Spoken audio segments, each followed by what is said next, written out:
Selamat pagi Bapak Ibu Saudara yang terkasih. Shalom. Kita bersyukur buat kemurahan Tuhan, buat anugerah Tuhan. Pagi hari ini kita boleh ada, semua karena pertolongannya. Mari Bapak Ibu Saudara, kita siapkan hati kita yang terbaik untuk kita menikmati hadirat Tuhan, untuk kita beribadah kepada Tuhan pada pagi hari ini. Dimanapun Bapak Ibu Saudara berada, kita percaya bahwa Roh Allah siap melawat saya dan Bapak Ibu Saudara. Haleluya Tuhan. Mari kita katakan pujian kita. Ku masuk ruang Maha Kudus.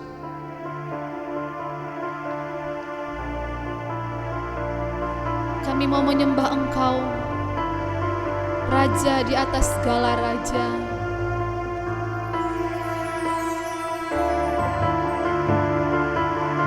Sebab Engkau Allah yang layak untuk dimuliakan ya Tuhan. Haleluya Yesus. Masuk ruang Maha Kudus dengan darah anak domba. Ku masuk dengan hati tulus menyembah yang masuk ruang Maha Kudus. Ku masuk ruang Maha Kudus dengan darah anak domba. Ku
memuliakan nama-Mu yang kudus. Haleluya. Kudus, kuduslah, kuduslah Tuhan, Allah semesta alam. Kudus, kuduslah, kuduslah Tuhan, surga bumi menyembah. Kudus, kuduslah, kuduslah Tuhan, Allah semesta alam. Kudus, kudus, kuduslah, kuduslah Tuhan, surga bumi menyembah. Surga bumi menyembah. Surga bumi menyembah. Haleluya. Benar Engkau Allah yang kudus, Allah yang layak dimuliakan, Allah yang layak ditinggikan. Kami siap untuk bersorak-sorak bagi nama-Mu yang kudus. Bertahtalah di atas puji-pujian kami ya Tuhan. Berkati ibadah kami pagi hari ini, berkati seluruh sidang jemaat-Mu. Dalam nama Tuhan Yesus Kristus kami siap bersorak bagi Engkau. Haleluya, amin. Puji Tuhan Bapak Ibu Saudara, kita akan memuji Tuhan. Kita akan mengagungkan Dia, Allah yang layak untuk dimuliakan. Tuhanku maha besar. Mari kita bertepuk tangan buat Tuhan kita. Haleluya.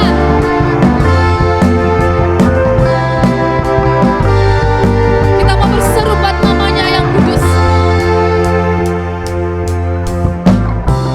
Tuhanku maha besar, Tuhanku maha kuasa, Raja segala raja. Dia takkan tergoyahkan, dia takkan tergoyahkan, dia takkan tergoyahkan.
menyelamatkan hidup kita. Haleluya.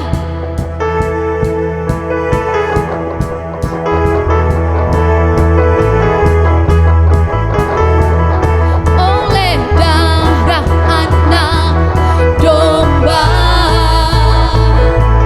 oleh kesaksian kita, iblis dikalahkan, iblis dikalahkan, kuasanya dihancurkan oleh darah anak domba.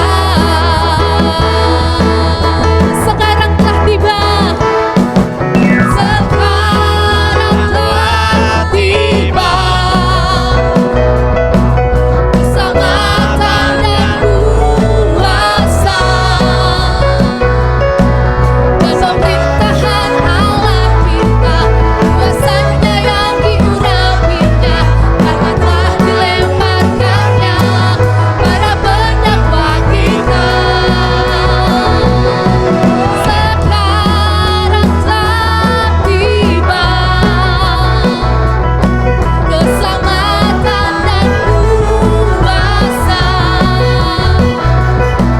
dan pemerintahan Allah kita, kuasanya yang diurapinya, karena telah dilemparkannya para pendakwa kita. Oleh darah anak domba, oleh kesaksian kita, iblis dikalahkan, iblis dikalahkan, kuasanya dihancurkan oleh darah anak, oleh darah anak domba, oleh darah anak domba, oleh kesaksian kita, iblis dikalahkan, kuasanya dihancurkan oleh darah anak domba, oleh darah anak, oleh darah anak, oleh darah anak, oleh darah anak domba. Haleluya. Puji Tuhan. Kita bersyukur sebab oleh darah anak domba kita semua telah ditebus. Puji Tuhan Bapak Ibu Saudara, mari kita persiapkan hati kita untuk kita mendengarkan firman Tuhan. Kami percaya bahwa Engkaulah Allah El Shaddai ya Tuhan, Allah yang maha kuasa, Allah yang sanggup untuk menjaga dan memelihara setiap hidup kami.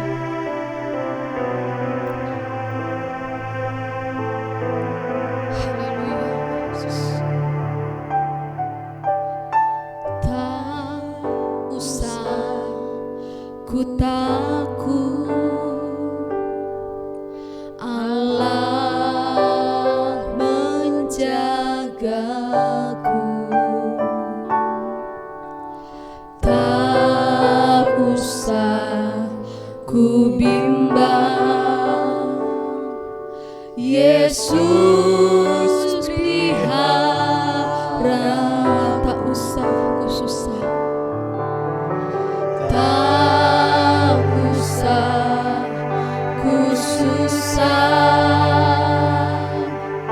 Roh Kudus hiburku.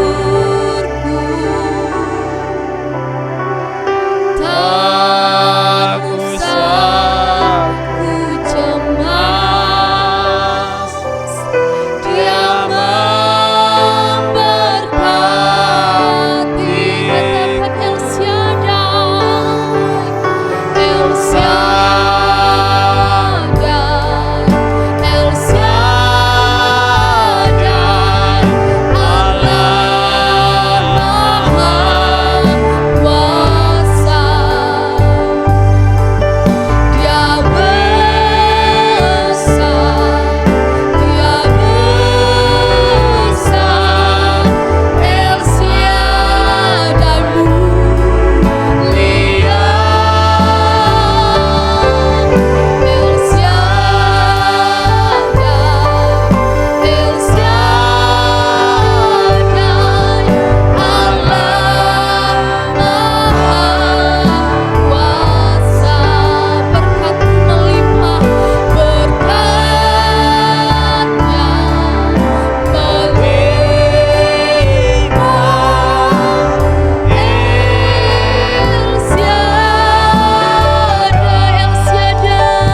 Shaddai, Allah yang Maha Kuasa, Allah yang selalu menjaga dan memelihara hidup kami.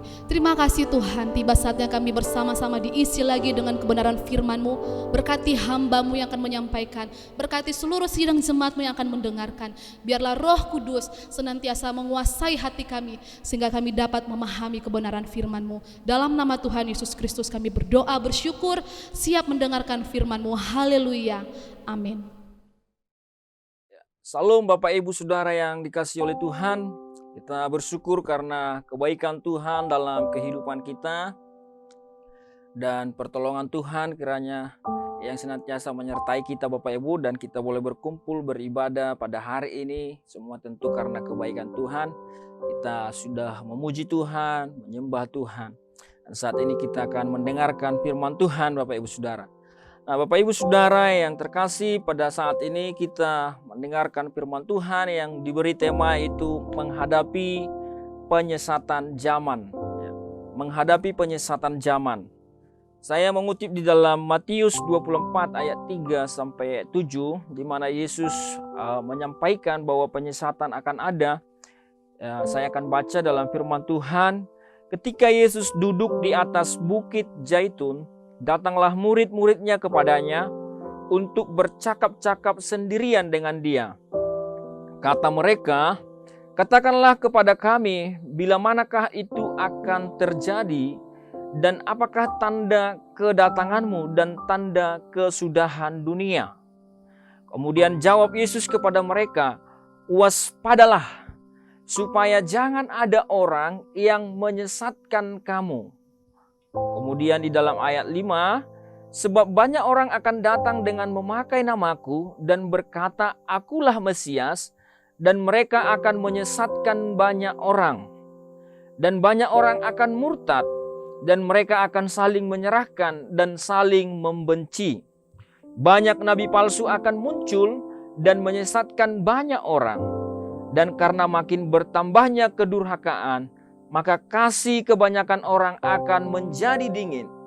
Tetapi orang yang bertahan sampai pada kesudahannya akan selamat."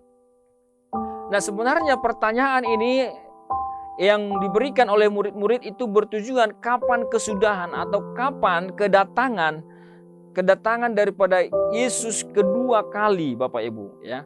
Kedatangan kepada Yesus kedua kali atau yang biasa kita sebut sebagai akhir daripada zaman ini. Akhir daripada zaman ini. Nah, kemudian Yesus memberi tanda sebagai tanda-tanda di akhir zaman. Yang pertama, akan ada orang datang mengaku sebagai Mesias, ya. Datang mengaku sebagai Mesias dan mereka akan menyesatkan orang. Kemudian akan ada orang yang murtad, saling membenci, akan banyak orang murtad saling membenci. Akan ada perang antar bangsa, akan ada kelaparan, penderitaan, dan gempa bumi. Kemudian akan banyak nabi palsu. Kemudian kasih menjadi dingin. Nah, inilah yang menjadi tanda-tanda akhir zaman yang diberikan oleh Yesus. Dikatakan bahwa waspadalah supaya jangan ada orang yang menyesatkan kamu dengan apa? Dengan mereka memakai nama Yesus, memakai Mesias, ya. Kemudian mereka akan menyesatkan banyak orang. Nah, berikutnya Bapak Ibu Saudara, dikatakan bahwa akan banyak nabi palsu, akan banyak kemurtatan, ya. Kemudian saling membenci satu sama lain. Kemudian diakhiri dengan kesimpulan di ayat 13, "Siapa yang bertahan sampai kesudahannya, dia akan selamat," Bapak Ibu. Nah, Bapak Ibu Saudara, kalau kita melihat memang kita saat ini sudah berada di dalam akhir zaman, Bapak Ibu, ya. Tanda yang diberikan oleh Yesus itu, penyesatan itu, Bapak Ibu Saudara, sudah terjadi di zaman kita ini. Itu mengindikasikan bahwa kita sedang hidup di akhir zaman. Yang pertama kita bisa melihat Bapak Ibu Saudara, penyesatan yang ada di zaman ini, salah satunya adalah ada gereja Tuhan yang Maha Kuasa. Gereja Tuhan yang Maha Kuasa. Oleh karena itu saya mendorong Bapak Ibu Saudara, menghimbau kalau Bapak Ibu like di FB atau subscribe di YouTube supaya itu dibatalkan, ya. Karena apa? Karena gereja Tuhan yang Maha Kuasa ini lahir muncul di Cina, Bapak Ibu Saudara. Mereka mempercayai bahwa, mengaku bahwa Yesus telah datang kali yang kedua, menjadi Mesias yang kedua di Cina dalam wujud perempuan. Nah, jelas sekali tadi Bapak Ibu Saudara bahwa akan ada datang Mesias palsu, kata Yesus. Mesias palsu. Nah, oleh karena itu Bapak Ibu Saudara, ini adalah sebuah penyesatan Bapak Ibu Saudara yang terjadi di akhir zaman. Dan banyak orang yang menjadi pengikutnya Bapak Ibu Saudara. Banyak orang yang menjadi pengikutnya. Kalau kita lihat di YouTube, itu ada sekitar 145.000 yang mengikuti ya YouTube daripada gereja Tuhan yang Maha Kuasa ini. Begitu juga di Facebook Bapak Ibu Saudara dan lain sebagainya. Nah, sementara ada kesesatan yang diajarkan, ada penyesatan yang diajarkan oleh gereja ini, oleh gerakan ini. Paling tidak Bapak Ibu Saudara, ada 3 hal yang saya catat ya, yang saya catat dari penyesatan daripada gereja Tuhan yang Maha Kuasa ini. Yang pertama, mereka mengakui Yesus atau Mesias kedua itu sudah datang dalam rupa wanita di Cina. Sementara tadi jelas sekali apa yang dinyatakan oleh Yesus bahwa akan ada orang-orang yang mengaku Mesias, memakai namaku.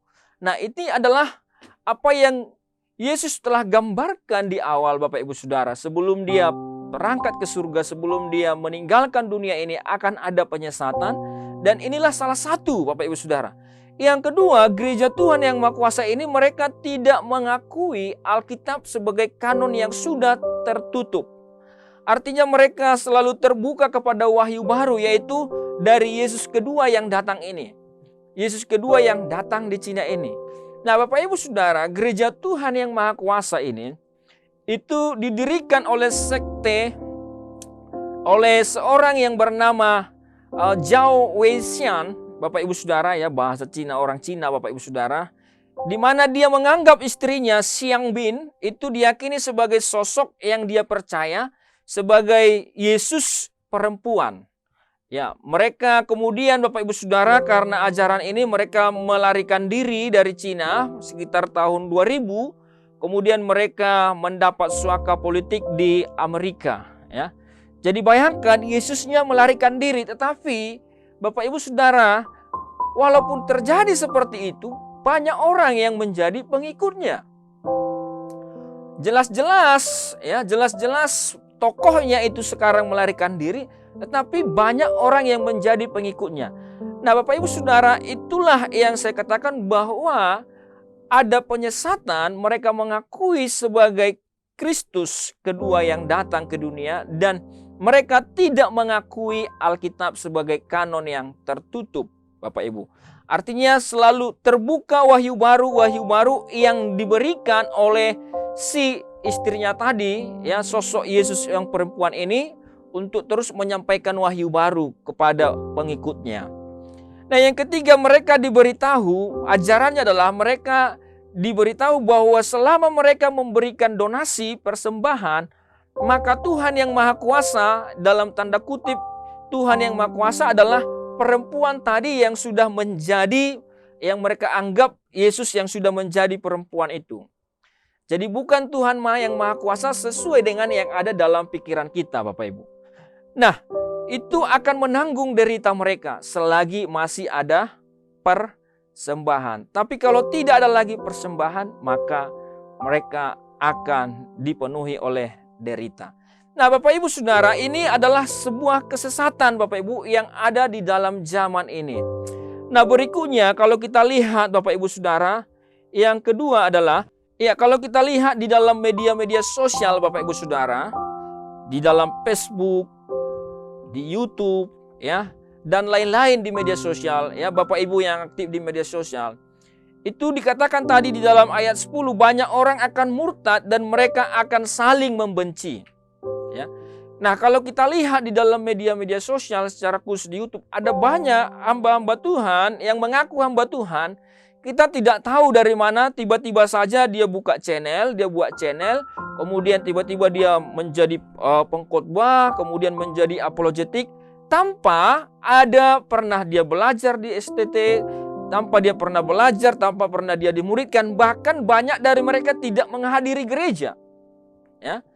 Tidak datang ke gereja, tidak pernah dimuridkan, tetapi menjadi apologetik, menjadi pengkhotbah, menjadi berbicara firman di media-media sosial. Yang kita tahu dia tidak punya kapasitas itu. Itu yang disebut sebagai nabi palsu atau guru-guru palsu, Bapak Ibu Saudara. Ya. Entah dari mana dia tahu. Ya. Nah, tidak ada kapasitas, tetapi Bapak Ibu Saudara, yang ironi adalah banyak sekali pengikut-pengikut mereka ini.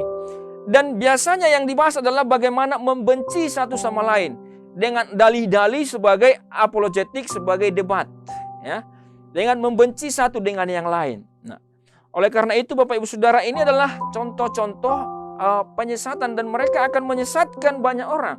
Mengapa? Karena pemberitaan yang diberikan, ya, pemberitaan yang diberikan di media-media itu tidak punya landasan-landasan Alkitab atau landasan-landasan yang benar, Bapak Ibu Saudara. Tapi hanya supaya apa? Supaya mungkin banyak pengikutnya, supaya mungkin banyak uang yang didapatnya. Ya. Jadi kita bisa melihat Bapak Ibu Saudara-saudara, ada banyak orang-orang, ya, secara khusus yang menganggap dirinya benar, kemudian mengatakan yang lain semuanya salah. Ya. Dan ini banyak sekali menjadi pengikut atau subscribernya atau pengikutnya. Nah, ini adalah contoh-contoh penyesatan Bapak Ibu Saudara. Contoh-contoh penyesatan yang ada di akhir zaman ini. Yesus mengatakan jika salah seorang menyesatkan salah satu dari anak kecil ini, lebih baiklah batu kilangan diikatkan di lehernya kemudian dibuang ke laut, Bapak Ibu. Nah, Bapak Ibu Saudara yang terkasih, bagaimana cara kita menghadapi penyesatan ini, Bapak Ibu Saudara? Bagaimana menghadapi penyesatan ini? Jelas sekali di dalam apa yang disampaikan oleh Yesus dalam ayat 4 dikatakan, jawab Yesus kepada mereka, waspadalah supaya jangan ada orang yang menyesatkan kamu. Jadi cara yang pertama yang Yesus berikan adalah kita harus waspada, Bapak Ibu. Waspada artinya hati-hati. Hati-hati dalam apa? Hati-hati dalam menerima informasi, hati-hati dalam menanggapi orang-orang, hati-hati dalam melihat media sosial, hati-hati melihat ajaran-ajaran yang aneh-aneh, Bapak Ibu. Ya. Waspada supaya apa? Supaya jangan ada orang yang menyesatkan kamu.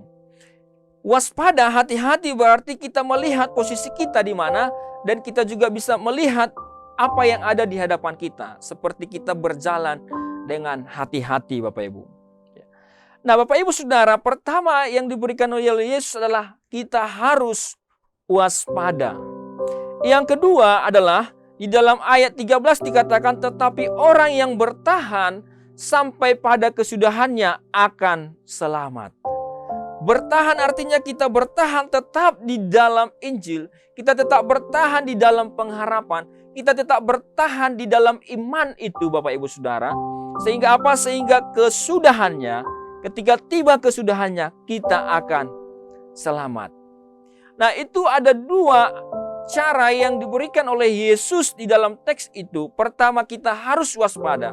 Waspada berbicara apa yang kita masukkan ke dalam pikiran kita, Bapak Ibu. Apa yang kita masukkan ke dalam hati kita, itu akan membangun iman kita. Sehingga kita harus waspada dengan apa?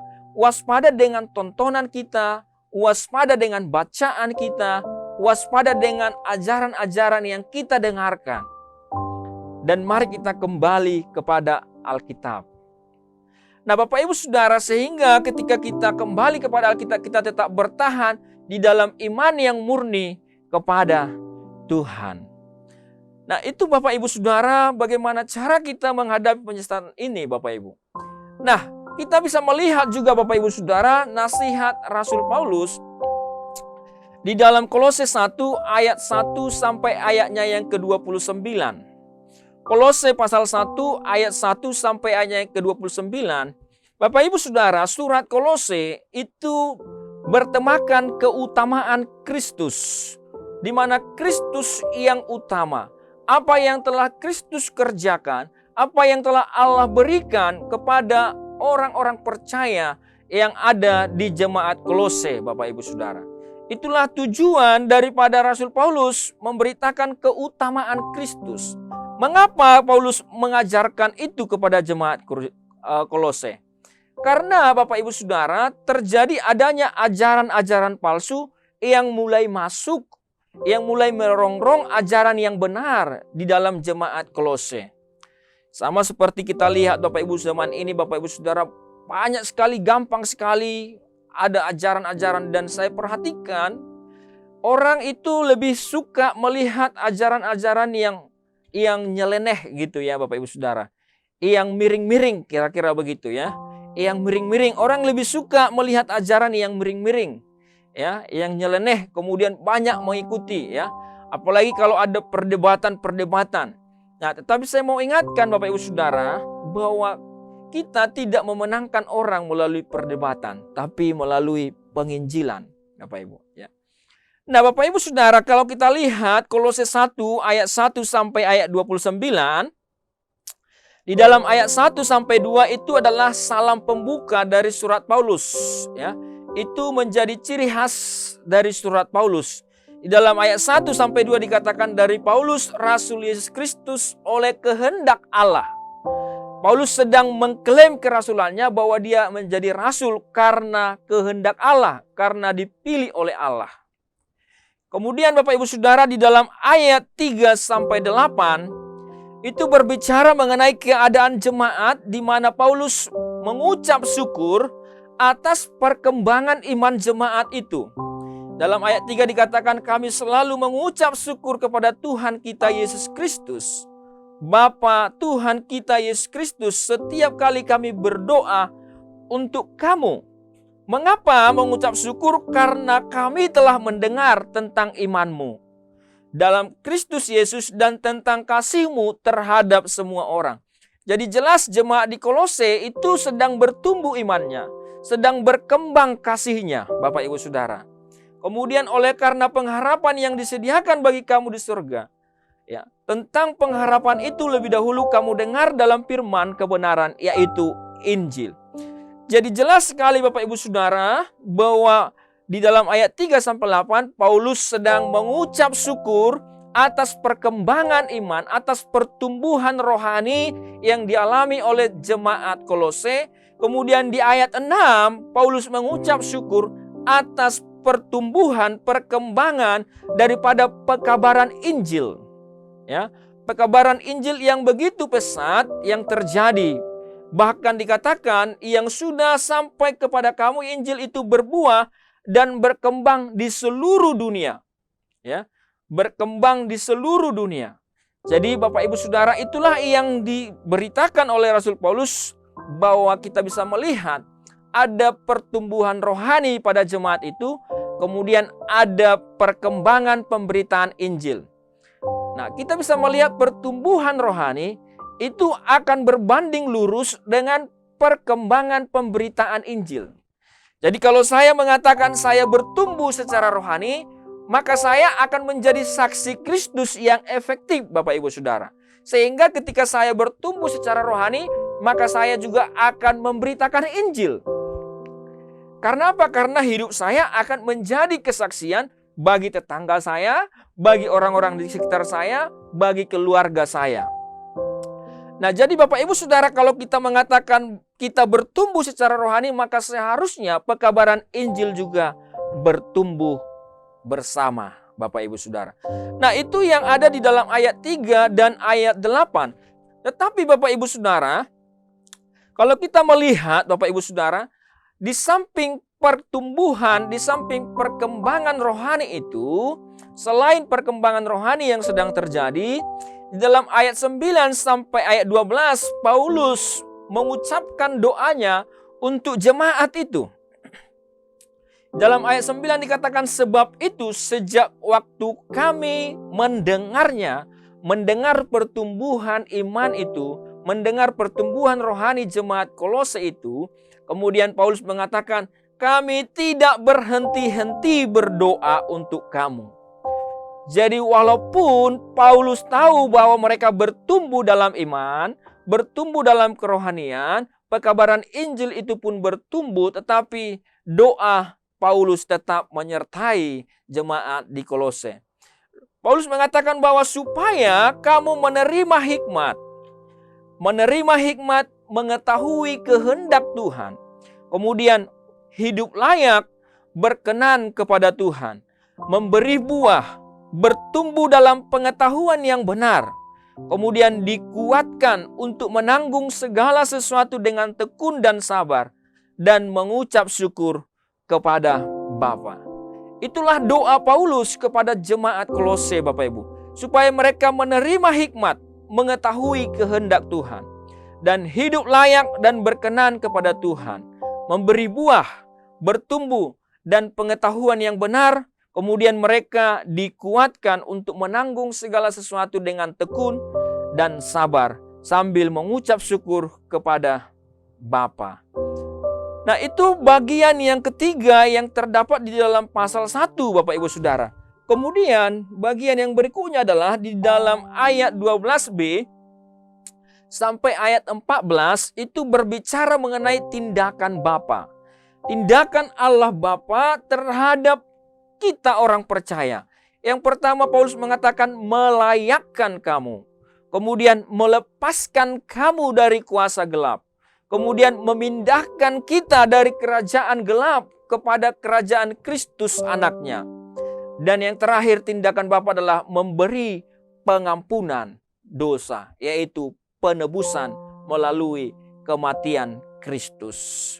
Nah, di dalam ayat 12b ini sampai 14 ini Bapak Ibu kita bisa melihat bagaimana Allah Bapa bertindak di dalam kehidupan umat manusia secara khusus orang percaya. Kemudian di dalam ayat 15 sampai ayat 22 inilah yang menjadi inti pengajaran Paulus Bapak Ibu Saudara. Ya, di dalam ayat 15 sampai ayatnya yang ke-22 ini menjadi inti pengajaran Kristus, pengajaran Paulus mengenai Kristus. Inilah kristologinya Paulus kepada jemaat di Kolose. Dia mengatakan bahwa ia adalah gambar Allah yang tidak kelihatan. Artinya ia adalah Allah. Kemudian di dalam ayat 16 dikatakan karena di dalam Dia diciptakan segala sesuatu.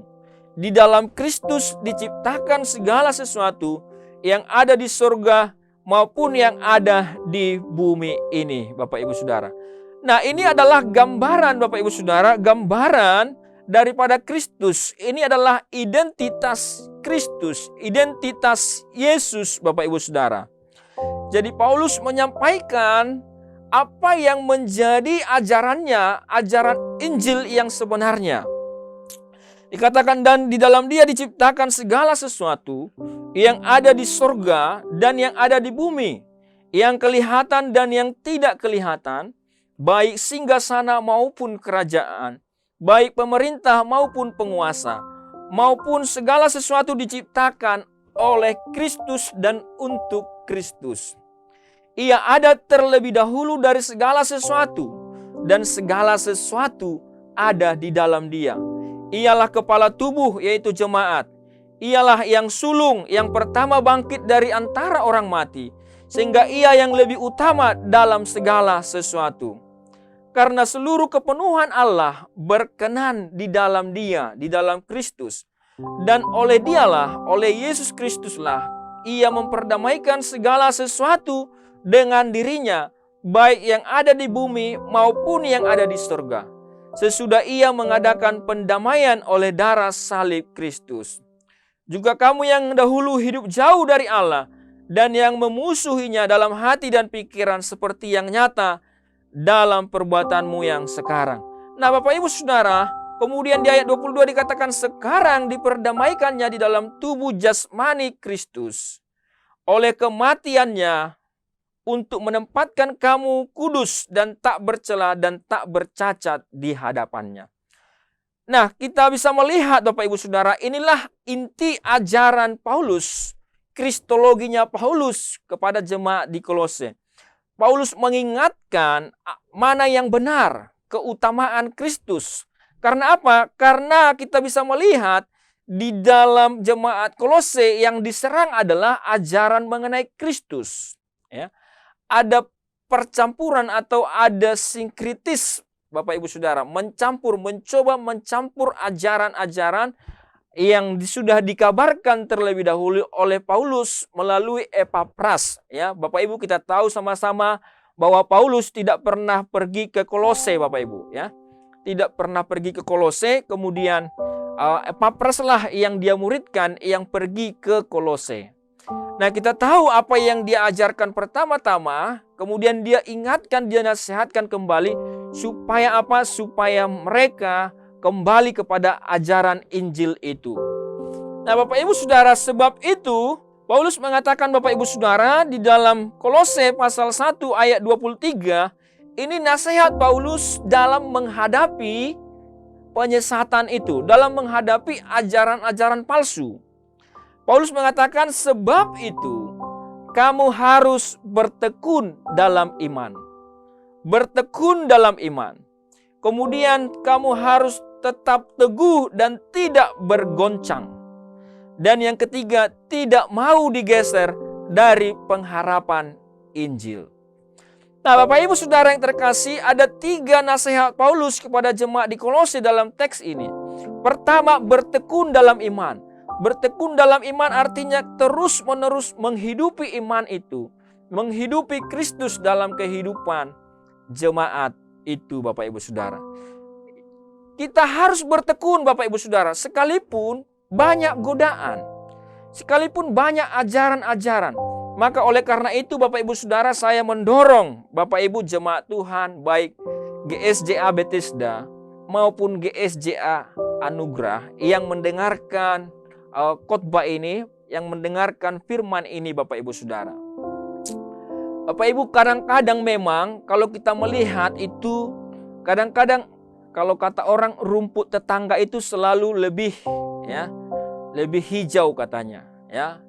Rumput tetangga selalu lebih hijau. Artinya Bapak Ibu Saudara, mungkin kita pergi ke gereja yang jemaat Bethesda ke Bethesda, yang anugerah ke anugerah, mungkin bosan Bapak Ibu Saudara, ya. Bosan mungkin lihat saya khotbah, bosan lihat hamba-hamba Tuhan yang lain khotbah, Bapak Ibu, ya. Tetapi Bapak Ibu Saudara, kalau kita mau bertumbuh, kita harus tinggal di satu tempat, Bapak Ibu. Kita harus diproses di dalam satu tempat, ya. Jadi Bapak Ibu, kalau mau bertumbuh, tinggallah, setialah di dalam satu tempat.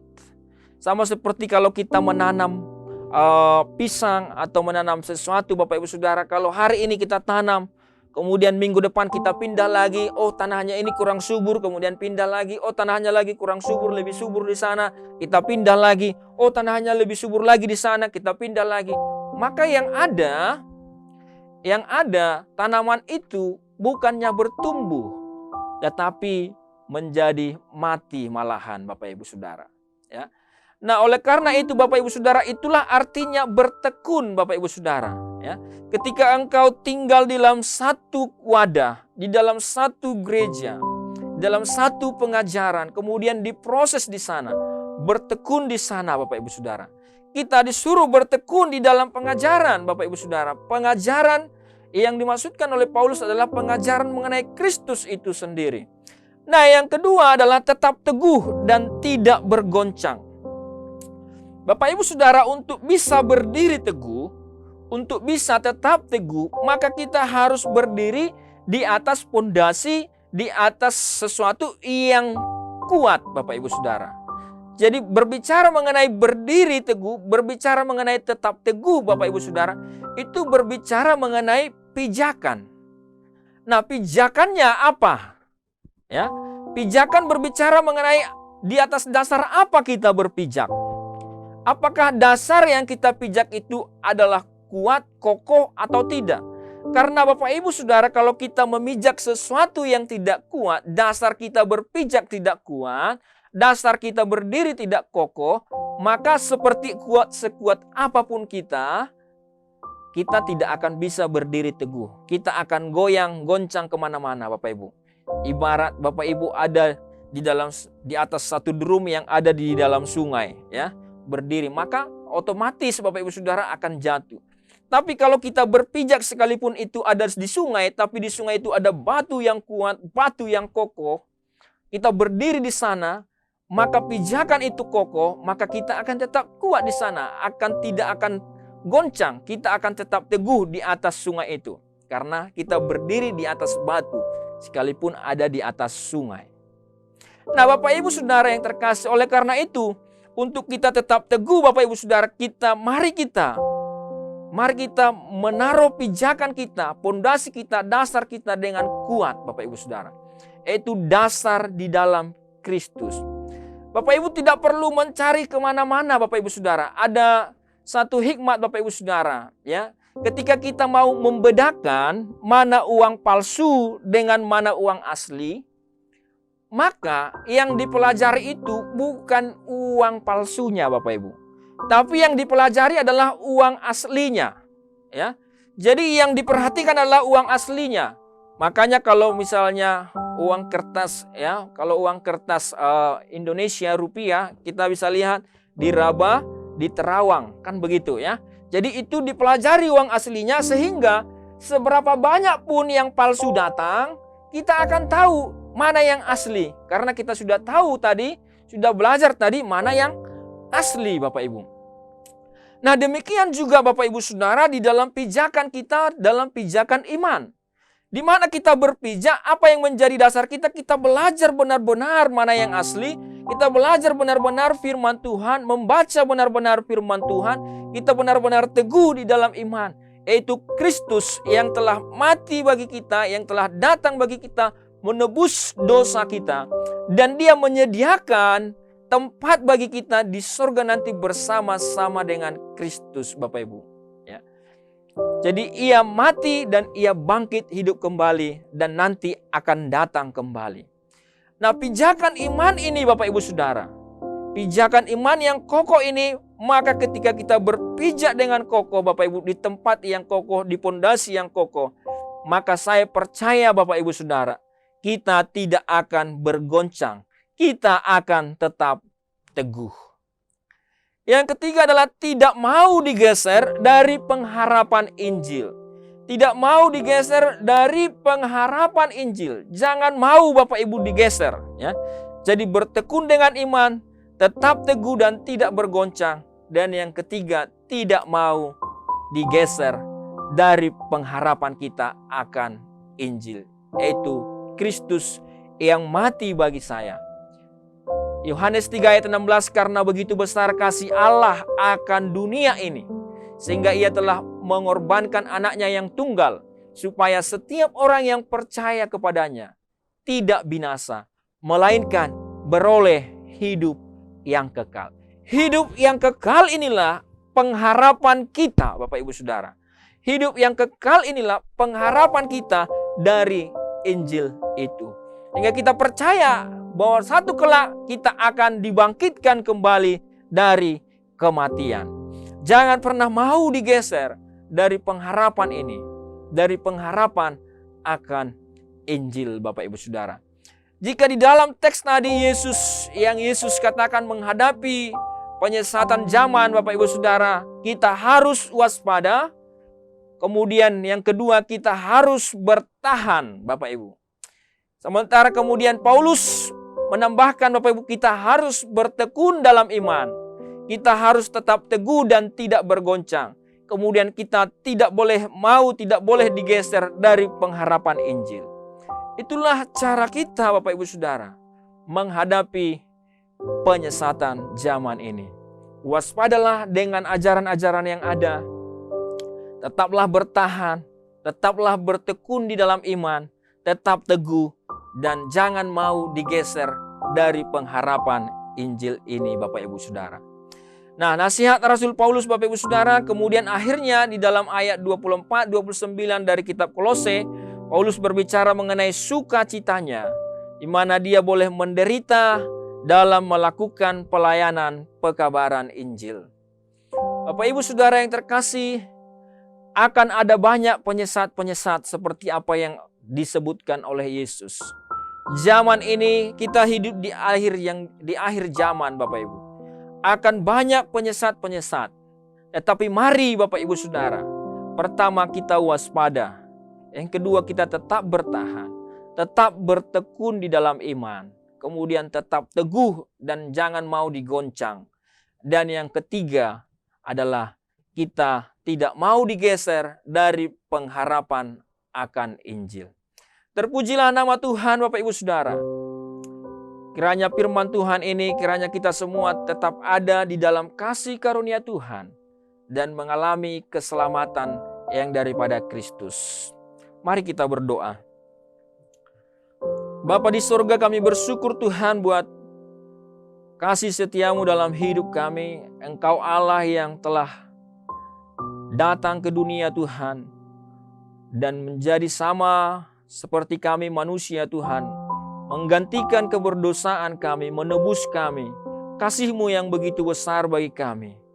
Sehingga kami memperoleh keselamatan Tuhan dan kehidupan kekal. Itulah yang harusnya kami hidupi dalam kehidupan kami, pribadi lepas pribadi setiap hari Tuhan.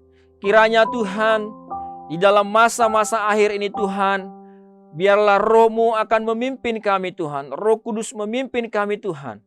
Untuk kami diberi kekuatan, diberi hikmat Tuhan. Bagi setiap jemaat-Mu diberi hikmat untuk mengerti mana yang menjadi kehendak Allah. Mengerti mana yang benar ya Tuhan. Sehingga kami hidup memberi buah dan memuliakan nama Tuhan. Terima kasih buat firman-Mu Tuhan. Yang menjadi awasan kami dengan begitu banyak ajaran-ajaran Tuhan. Kami berdoa Tuhan biarlah kiranya mana yang benar itu boleh kami terima Tuhan. Dan kami boleh hidup di dalam kebenaran-Mu. Roh-Mu memimpin kami senantiasa. Terima kasih Bapa di surga, kami bersyukur Tuhan. Kiranya firman-Mu dimeteraikan di dalam hati dan pikiran kami semuanya. Terpujilah nama-Mu Bapa. Dan saat ini juga Tuhan kami mau berdoa buat bangsa kami Indonesia. Kami berdoa di dalam nama Yesus, berkatilah bangsa kami Indonesia Tuhan. Kami berdoa Tuhan biarlah Engkau memberkati pemerintahan yang ada. Memberkati Tuhan TNI Polri dan seluruh kabinet pemerintahan yang ada Tuhan. Tuhan berkati. Secara khusus Tuhan dalam keadaan ekonomi akibat COVID-19 kami berdoa Tuhan biarlah ada pemulihan secara ekonomi. Ada pemulihan secara kesehatan di tengah-tengah bangsa kami Indonesia Tuhan. Berkati bangsa kami ya Tuhan. Berkati juga kota Batam ya Bapa. Berkati Tuhan. Biarlah Engkau memberkati seluruh umat-Mu juga di kota Batam ini Tuhan. Orang-orang percaya, gereja-Mu Tuhan berkati Bapa di surga. Kiranya kota ini dimenangkan bagi nama Tuhan. Kami berdoa di dalam nama Yesus. Ada kesejahteraan juga di atas kota ini Tuhan. Berkati Bapa di surga penanganan Tuhan. Korban COVID-19 Tuhan. Mereka-mereka yang terinfeksi Tuhan Engkau menolong. Dan seluruh dokter-dokter yang merawat juga Tuhan tolong Bapa di surga. Kami berdoa di dalam nama Yesus. Biarlah berkat Allah turun atas kota Batam ya Bapa. Terima kasih Bapa di surga, terima kasih Yesus Tuhan. Kami juga berdoa Tuhan buat jemaat-Mu Tuhan, baik GSJ Bethesda maupun GSJ Anugerah. Biarlah Engkau memberkati seluruh jemaat-Mu Tuhan. Yang sakit Tuhan jamah dan sembuhkan oleh kemurahan-Mu. Kami juga berdoa Tuhan buat mereka Tuhan yang sedang lemah imannya. Tuhan kuatkan, Tuhan pimpin mereka. Kami juga berdoa buat setiap anak-anak kami Tuhan yang sekolah pendidikan mereka Tuhan. Biarlah Engkau berkati, Engkau membuat berhasil anak-anak kami dan mendatangkan kemuliaan bagi nama Tuhan. Kami juga berdoa Tuhan buat pekerjaan-pekerjaan dari jemaat-Mu berkati Tuhan. Buat berhasil sehingga tercukupi segala kebutuhan-kebutuhan mereka Bapa. Dalam nama Yesus, kami juga berdoa Tuhan buat seluruh staf hamba-hamba-Mu yang melayani di Bethesda maupun di Anugerah Tuhan. Biarlah Engkau berkati Bapa di surga. Urapan Allah kiranya senantiasa turun atas kami hamba-hamba-Mu Bapa. Di dalam nama Tuhan Yesus kami berdoa. Terima kasih Bapa, terima kasih Yesus Tuhan. Dan saat ini Tuhan kami akan menutup persekutuan kami ini Tuhan. Dan sebelum kami menutup kami mau menerima berkat daripada Tuhan. Kiranya Tuhan memberkati setiap kami Bapa. Terpujilah nama-Mu Tuhan. Mari Bapak Ibu Saudara kita mengarahkan iman kita kepada Tuhan. Dan menerima berkat daripada Tuhan. Tuhan memberkati engkau dan melindungi engkau. Tuhan menyinari engkau dengan wajah-Nya dan memberi engkau kasih karunia. Tuhan menghadapkan wajah-Nya kepadamu dan memberi engkau damai sejahtera. Terimalah berkat daripada Allah Bapa, keselamatan daripada Yesus Kristus, serta persekutuan dan penghiburan dari Roh Kudus menyertai kita sampai Tuhan Yesus datang kali yang kedua, menjemput kita para saleh-salehnya. Amin. Salam Bapak Ibu Saudara, selamat hari Minggu. Tuhan Yesus memberkati. Ya, puji Tuhan Bapak Ibu, ibadah kita sudah selesai. Mari kita menaikkan pujian kita, Aku Percaya.